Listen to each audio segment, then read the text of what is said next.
जय हिंद दोस्तों। आज मैं प्रीपोजिशन में आपको बता रहा हूं अक्रॉस के बारे में, अलोंग के बारे में और अगेंस्ट के बारे में। तो इन तीनों प्रीपोजिशन को हम लोग देखते हैं।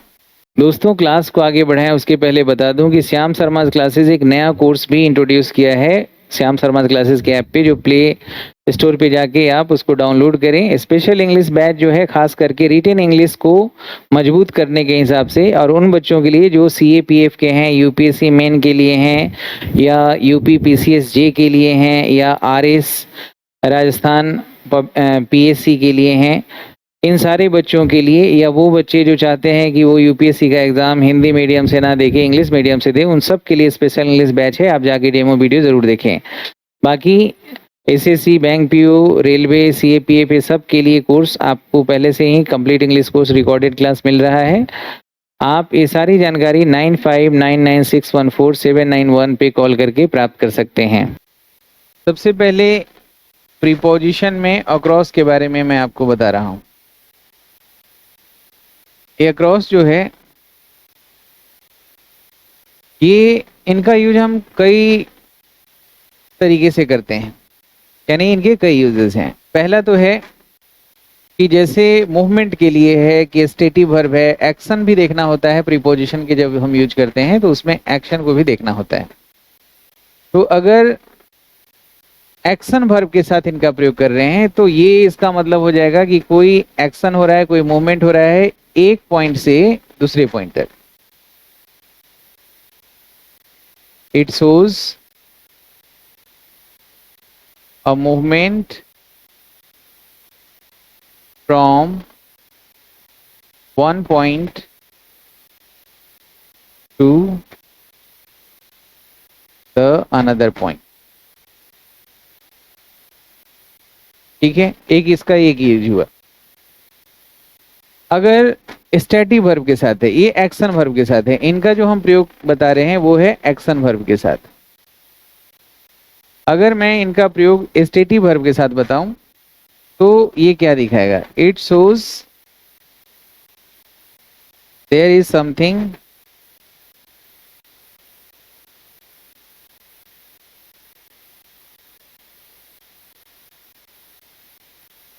तब ये बताएगा, का जो मीनिंग आएगा in the opposite side of, in the opposite side of. तो ये उस वर्ब में इसका मीनिंग ये निकलेगा जो वर्ब एक्शन वर्ब नहीं है बल्कि स्टेटिव वर्ब है। सही है, तो दो मतलब इसका हो जा सकता है। अगर हम अक्रॉस का एक और यूसेज बताएं तो इसका यूज हो जाएगा connecting both ends of anything. किसी चीज के दो एंड को कनेक्ट करने के लिए भी इनका यूज हम करते हैं। तो अक्रॉस जो है, इनका यूज मूवमेंट के लिए, स्टेटिव वर्ब के लिए है, और दो सिरा को कनेक्ट करने के लिए भी इनका यूज हम करते हैं। और बाकी फ्रेजल वर्ब वगैरह में पुट अक्रॉस या कम अक्रॉस, इस तरह से बहुत सारे फ्रेजल वर्ब में भी इनका प्रयोग किया जाता है। तो मूवमेंट के लिए हम देख रहे हैं और आपको मीनिंग समझना है और बताना है कि कहाँ पे इसका क्या मीनिंग हो रहा है।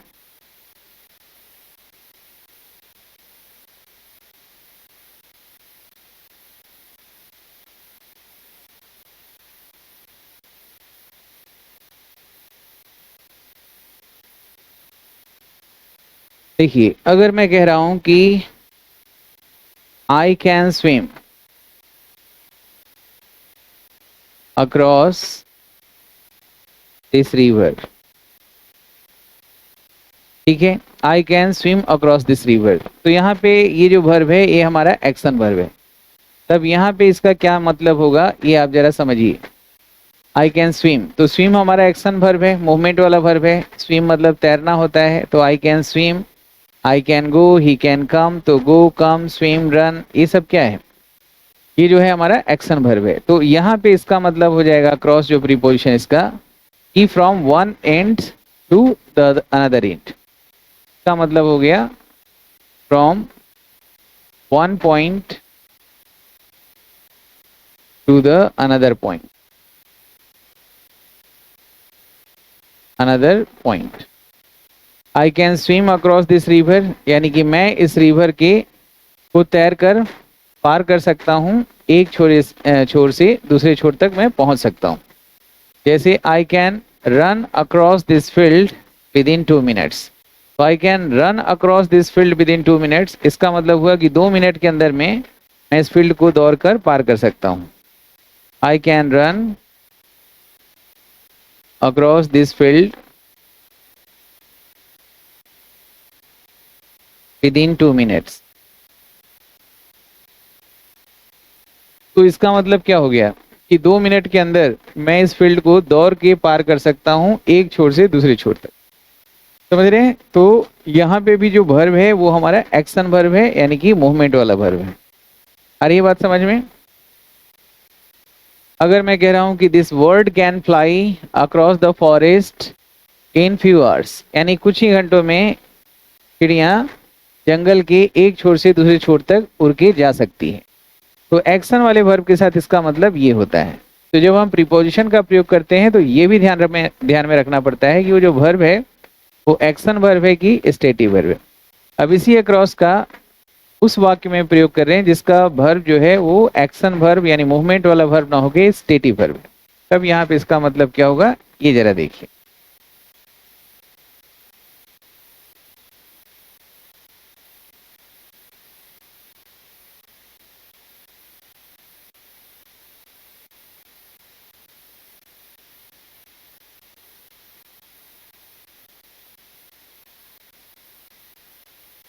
जैसे अगर मैं यहाँ पे लिखता हूं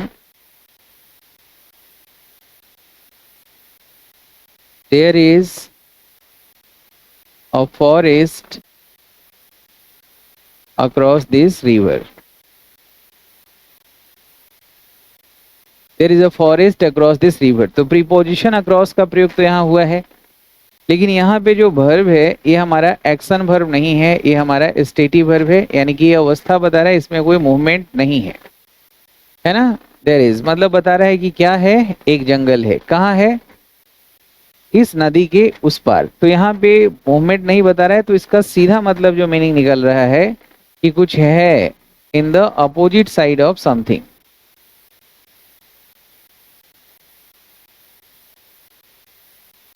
सही है, यानी कि इस नदी के उस पार एक जंगल है।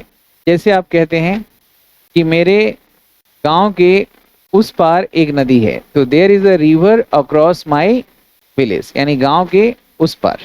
समझ रहे हैं? अगर हम कह रहे हैं कि इस पहाड़ के उस पार एक छोटा सा गांव है, गांव है या गांव था, स्टेटिव वर्ब में हम यूज कर रहे हैं। तो अगर मैं कहना चाहूं यहाँ पे कि इस पहाड़ के उस पार एक छोटा सा गांव है, there was a hamlet. Hamlet का मतलब होता है छोटी गांव, छोटा गांव जो कई छोटे छोटे कुछ घरों के मिलके बनता है। There was a hamlet across this mountain, यानी इस माउंटेन के उस पार एक छोटी सी गांव थी, यानी पहले, अब नहीं है। तो यहाँ पे जो वर्ब है वो हमारा स्टेटिव वर्ब है, तो यहाँ पे इसका मतलब हो जाएगा कि पहाड़ के उस पार।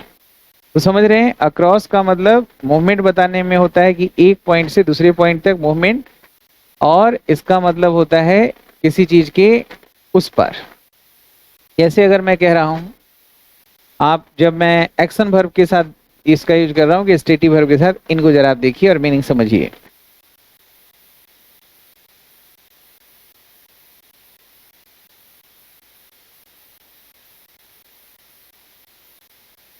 अगर मैं कह रहा हूं कि क्या आप दीवार के उस पार फांद सकते हैं, कैन यू जंप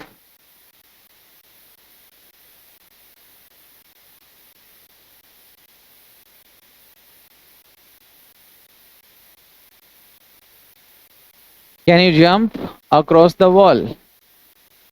तो जंप अक्रॉस अगर हम बोल रहे हैं, इसका मतलब हो जाएगा कि क्या आप जंप करके इस दीवार के उस पार फांद सकते हैं। समझ रहे हैं? अगर मैं यहाँ पे गलत प्रीपोजिशन या इस प्रीपोजिशन को लिखूं, can you jump over the wall, यानी कि दीवार के ऊपर ही कूदना है, मतलब उछलना है फिर डाउन होना है, अप एंड डाउन करना है।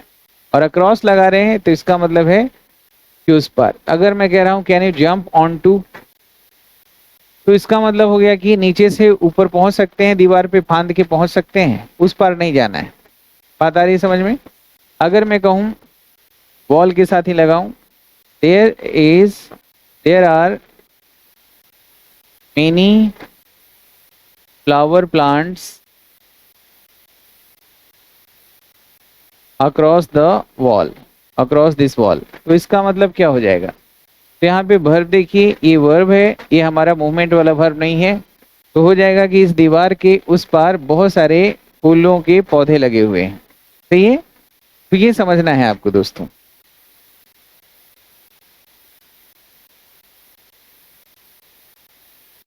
तो एक्शन वर्ब है, स्टेटिव वर्ब है, दोनों में इसका मीनिंग समझ में आया।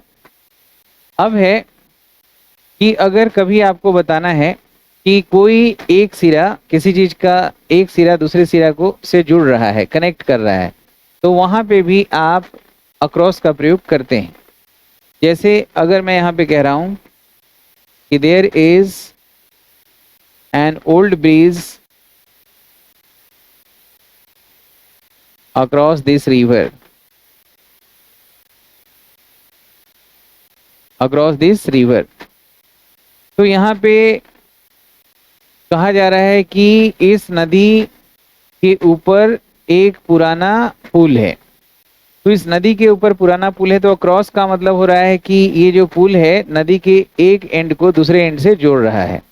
तो अक्रॉस का मतलब कनेक्टिंग बोथ एंड्स के सेंस में भी यूज कर सकते हैं, जो मैंने तीसरा इसका यूज बताया था। जैसे अगर मैं कह रहा हूं कि put this towel across your shoulders, ठीक है? तो शोल्डर नहीं है राइट शोल्डर या लेफ्ट शोल्डर। अगर मैं यहाँ पे कह रहा हूँ कि put this towel across your shoulders, तो मतलब एक इधर इधर लटकाइए टॉवल को और एक इधर लटकाइए, इस तरह से मतलब दोनों तरफ से जोड़ना है आपको। समझ रहे हैं? Put across. अगर मैं कह रहा हूं please put this shawl across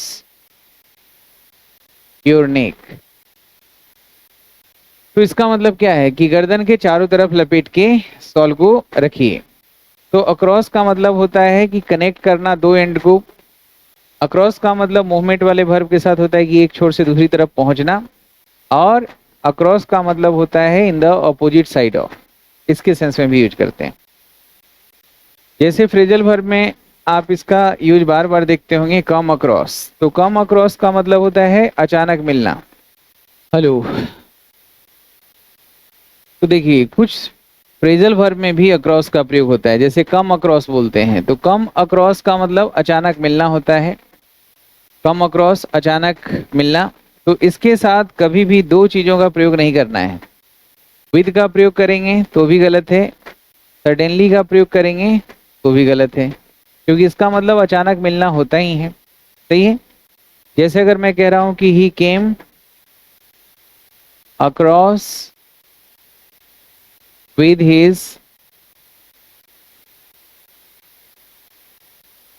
old neighbour suddenly, तो ये सुपरफ्लुअस यूज है और इसकी जरूरत नहीं है। समझ रहे हैं? तो कई बार हम लोग प्रीपोजिशन का बेवजह इस्तेमाल कर देते हैं बहुत सारे वर्ड्स के साथ।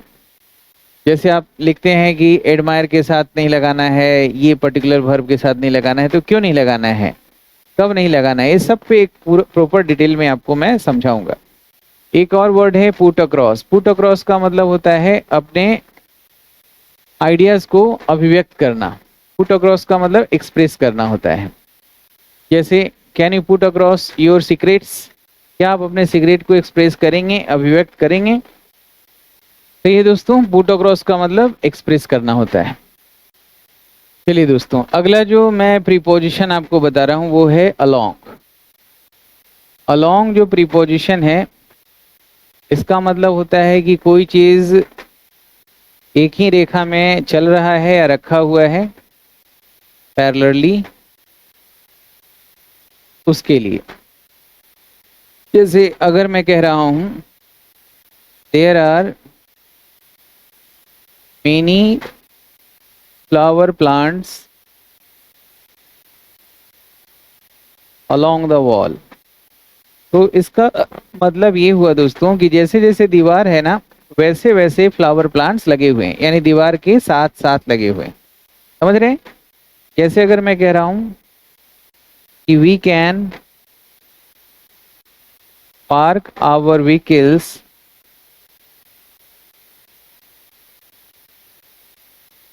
along the drawn line. एक रेखा खींची हुई है और उसके किनारे किनारे हम लोग अपने व्हीकल्स को लगा सकते हैं, पार्क कर सकते हैं। तो अलोंग का मतलब हो गया एकदम सेम लाइन में। अच्छा, कंपाउंड प्रीपोजिशन में अलोंग का यूज हम विद के साथ भी करते हैं। कंपाउंड प्रीपोजिशन हो जाएगा अलोंग विद। विद मतलब साथ में, अलोंग विद मतलब किसी के साथ साथ। जैसे अगर मैं कह रहा हूं कि he is running along with his father. अगर मैं यहां पे कह रहा हूं कि he is running along with his father, तो he is running along with his father, इसका मतलब हुआ कि वह अपने पिता भी उसके दौड़ रहे हैं और वो भी दौड़ रहा है, दोनों साथ साथ दौड़ रहे हैं, एकदम कंधे से कंधे मिला के।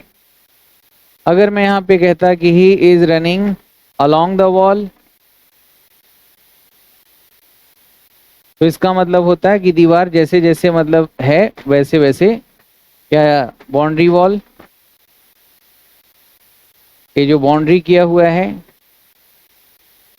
दीवार से, उसके साथ साथ वह दौड़ रहा है। सही है? तो ये इसका मतलब हो जाता है।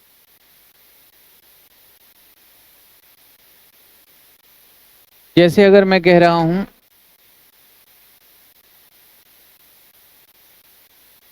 There are many long standing trees, there are many long standing trees along the road। तो इसका मतलब होता है कि रोड के किनारे किनारे बहुत सारे ऊंचे ऊंचे पेड़ लगे हुए हैं। आ रही इस बात समझ में? तो बहुत बार आपको ये भी देखना है कि कोई चीज जो है, किसी भी प्रीपोजिशन का मीनिंग उस वर्ब के ऊपर भी डिपेंड करता है कि वो एक्शन वर्ब है, स्टेटिव वर्ब है। जैसे राउंड ही देख लीजिए, राउंड और अराउंड, इसमें हम कई बार कंफ्यूज हो जाते हैं। जैसे राउंड का मतलब होता है चारों ओर, और अराउंड का मतलब भी चारों ओर होता है। ये भी बताता है something is moving in a circular shape.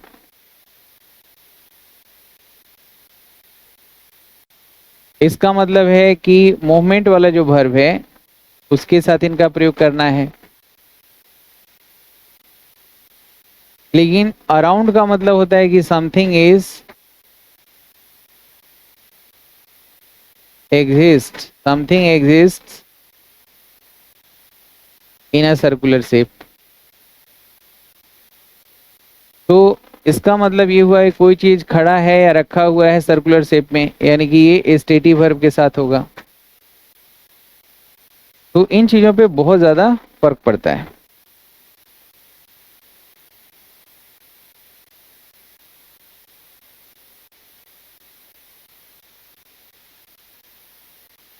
जैसे अगर मैं कह रहा हूं यहां पे कि the sun moves on its orbit, on its axis, हमने एक्सिस पे मूव करता है। चलिए, लेकिन अगर मैं यहाँ पे अर्थ लिखता कि द अर्थ मूव्स द सन, यानी अर्थ अपने एक्सिस पे तो मूव करता ही है। अगर हम बता रहे हैं कि एक्सिस पे मूव करते करते वो सूरज के चारों ओर चक्कर लगाती है, तो यहाँ पे धरती के लिए जो सूरज के चारों ओर चक्कर लगा रही है, तो यहाँ पे भर देखना है कि मूवमेंट वाला है कि नहीं। मूव कर रही है, एक्शन है, तो यहाँ पे हम राउंड का प्रयोग करेंगे। अराउंड अगर यहाँ लगाएंगे तो गलत हो जाएगा। सही प्रीपोजिशन ये हुआ। जैसे अगर मैं कह रहा हूं कि they are running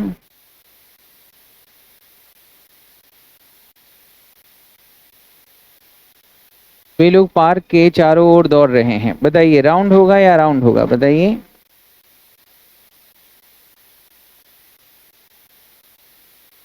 they are running, तो यहाँ पे वे लोग दौड़ रहे हैं, मूवमेंट वाला वर्ब है, यहाँ अराउंड गलत हो जाएगा, राउंड लगाएंगे।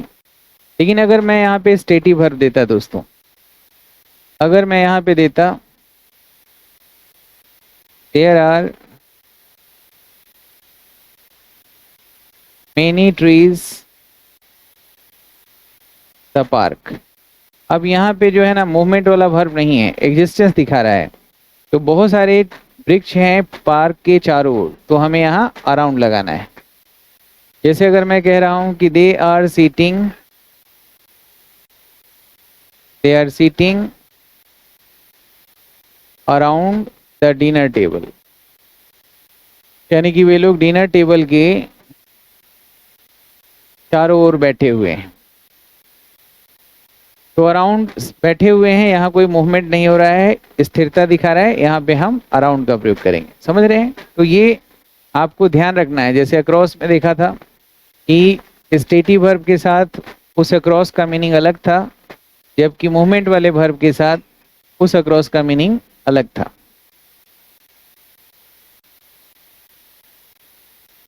कई बार हम दो दो प्रीपोजिशन यूज करते हैं एक ही पर्पस के लिए, वहां भी ये गलती हो जाती है। जैसे अगेंस्ट है, तो अगेंस्ट भी प्रीपोजिशन है, सही है ना। अगेंस्ट हमारा प्रीपोजिशन है, और अगेंस्ट का मतलब तो एक होता है in the opposition of, in the opposition of के विरुद्ध में, या अगर कोई चीज किसी चीज के ऊपर डिपेंडेंट है, डिपेंड ऑन या एग्जिस्ट ऑन समथिंग, टिका हुआ है किसी चीज के ऊपर, वहां भी हम लोग अगेंस्ट का प्रयोग करते हैं। जैसे अगर मैं कह रहा हूं कि I can't raise my voice against them, I can't raise my voice against them, यानी कि मैं अपनी आवाज उन लोगों के खिलाफ नहीं उठा सकता। तो अगेंस्ट का मतलब के विरुद्ध हुआ। जैसे अगर मैं कह रहा हूं I can't fight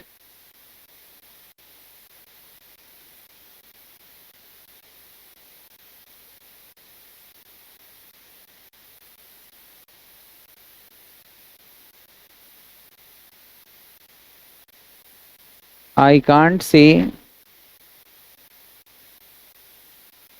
any wrong words against them, मैं उन लोगों के खिलाफ कोई रॉन्ग वर्ड्स का प्रयोग नहीं कर सकता है। मैं यहाँ थोड़ा सा स्टक हुआ था, इसलिए स्टक हुआ था कि जहाँ पे प्रीपोजिशन की जरूरत नहीं है, जैसे ट्रांजिटिव वर्ब अगर मैं लिख रहा हूँ और उसके बाद मैं लिख देता हूँ प्रीपोजिशन उस डायरेक्ट ऑब्जेक्ट के बीच में, तो गलत हो जाता है। तो जैसे प्रोटेस्ट का मतलब होता है विरोध करना, तो प्रोटेस्ट हमारा वर्ब है, तो ये ट्रांजिटिव वर्ब होगा। अगर नाउन है तो हम यहाँ प्रीपोजिशन लगाएंगे, वर्ब है तो अगेंस्ट अगर लगा देते हैं ये गलत हो जाएगा। हाँ, अगर नाउन है तो फिर यहाँ इसके साथ अगेंस्ट लगा सकते हैं। अब ये दोनों काम करता है, तो ये ध्यान रखना है। जैसे वॉयलेट है, वॉयलेट का मतलब होता है उल्लंघन करना, तो वॉयलेट एक ट्रांजिटिव वर्ब है, इसके साथ अगर अगेंस्ट का प्रयोग करेंगे तो गलत हो जाएगा, समझ रहे हैं।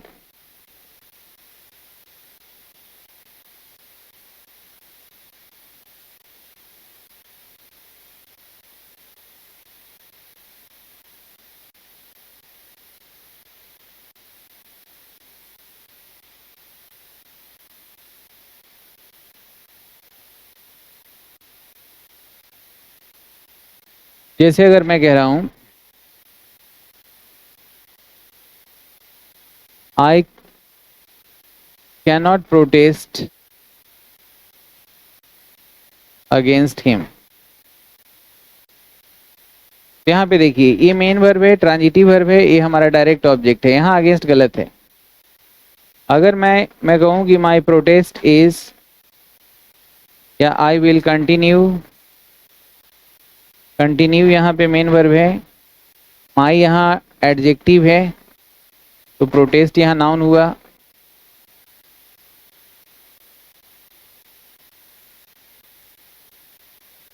तो यहाँ पे हमने अगेंस्ट लगाया है क्योंकि ये नाउन है, यहाँ पे प्रोटेस्ट हमारा ट्रांजिटिव वर्ब है, इसके बाद हम प्रीपोजिशन नहीं लगाते, है ना। तो इस बात का ध्यान रखना है। कोई भी ट्रांजिटिव वर्ब हो, जैसे एडमायर हो, अप्रिशिएट हो, क्रिटिसाइज हो, एक्सप्लेन हो, डिस्कस हो, तो हम उसके बाद प्रीपोजिशन तब नहीं लगाते जब उसके तुरंत बाद डायरेक्ट ऑब्जेक्ट की जरूरत है उस वर्ब का।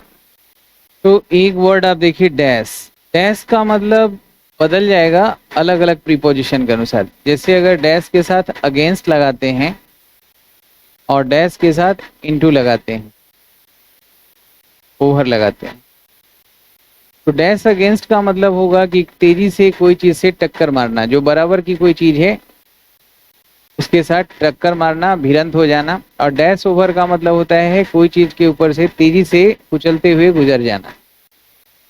सही है। जैसे ट्रेन ट्रक से टकरा गया, तो ट्रेन और ट्रक का टक्कर होगा, लेकिन ट्रेन किसी व्यक्ति को कुचलते हुए निकल गया, तो वहां पे डैश ओवर लगाएंगे, या उसके बदले पे रन ओवर भी लगा सकते हैं। समझ रहे हैं। जैसे अगर एग्जाम्पल में मैं समझाऊं कि आकार डैश्ड ट्रक, और यहां पे मैं लिखूं दूसरे वाक्य में कि आकार डैश्ड अ डॉग। यहाँ पे कार जो है ट्रक से क्या करेगा, टक्कर होगा, आमने सामने की भिड़ंत है, तो यहाँ पे अगेंस्ट का प्रयोग करिएगा। तो एक वर्ड के साथ अलग अलग प्रीपोजिशन भी लगाते हैं। और कार जो है कुत्ते के ऊपर से गुजर गया, समझ रहे हैं। अगर मैं कहूँ अ ट्रक डैश्ड द वॉल, अब दीवार से क्या होगा, उसका भिड़ंत होगा, तो यहाँ पे आप अगेंस्ट लगाएंगे। सही है। यहाँ पे आप अगेंस्ट का प्रयोग करेंगे। हम चाहें तो यहाँ पे डैश्ड अगेंस्ट के बदले में रन का सेकेंड फॉर्म क्या होता है, रैन, तो रैन इनटू भी लिख सकते हैं। और यहाँ पे डैश्ड ओवर के पूरे तरीके से इसके बदले में रैन ओवर का प्रयोग करते हैं। यानी कि डैश्ड ओवर और रन ओवर एक तरह से यूज करिएगा सेम यूसेज के लिए, और डैश इनटू और रन इनटू, डैश अगेंस्ट और रन इन एक ही प्रयोग माना जाएगा जरूरत के हिसाब। ठीक है। जैसे अगर हम कह रहे हैं डोंट वायलेट, तो डोंट है, तो वायलेट जो हो गया ये हमारा ट्रांजिटिव वर्ब है। Don't violate against the rules of the road, road के या सड़कों के जो नियम है उसके खिलाफ, मतलब उसका उल्लंघन ना करें। तो यहाँ पे वायलेट के साथ अगेंस्ट लगाना गलत हो जाएगा।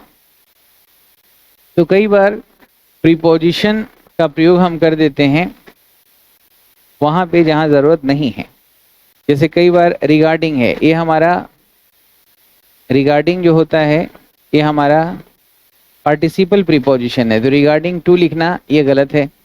जैसे कंसर्निंग है, ये हमारा प्रीपोजिशन है, इसके साथ अगेंस्ट लगाना या कंसर्निंग विद लगाना ये हमारा गलत हो जाता है। जैसे नियर है, ये भी हमारा प्रीपोजिशन है, अगर टू लगा देते हैं तो ये हमारा गलत हो जाता है। समझ रहे हैं ना। जैसे अक्रॉस है, अक्रॉस के साथ आप विद लगा देते हैं तो ये गलत हो जाता है, क्योंकि अक्रॉस जो है ये हमारा खुद ही प्रीपोजिशन का काम कर रहा है। जैसे अपोजिट है, तो अपोजिट हमारा एडवर्ब भी होता है, प्रीपोजिशन भी, तो अपोजिट के साथ टू लगा देंगे तो गलत हो जाएगा।